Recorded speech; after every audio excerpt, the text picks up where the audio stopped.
Catholic communities are leaning on each other at this time, following the death of Pope Francis. KPAX gets insight of conversations happening at Loyola Sacred Heart. If there's anything I could say, I would just say thank you to Pope Francis, because as humans, we're obviously imperfect. God calls us to forgive, and Pope Francis really challenged me to think more openly and more compassionate. And that's something, as a human, I struggle with. The school has followed the Pope's death with a novena, which is 9 days of concentrated prayer. We remember that the Paschal mystery, Christ dying and rising. Despite the Pope being active in the public eye on Easter, this student did not think his appearance reflected someone with restored health.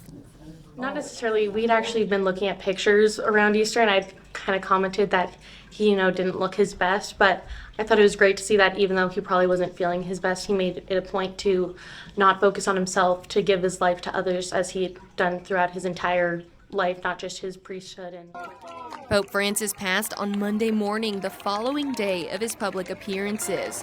Emily hopes when the new role is filled that the Catholic Church will follow the trajectory of being a welcoming space. He really focused on finding mercy and compassion for others, even people that don't necessarily feel they belong in the church. It's a dinner conversation in the students' homes with their families. As a church, but how they're going to pick someone else and what route they're going to go, because Pope Francis was more progressive and he kind of opened up the church in that sense. So we're wondering if they're going to go further down that route or more back traditional.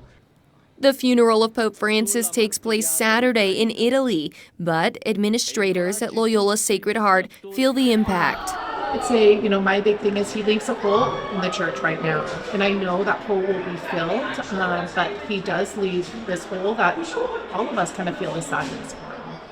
The pair of administrators say they don't know what to expect or what's next for the church, but themselves, along with many others, are dealing with feelings of trepidation. In Missoula, Cynthia Carranza, MTN News.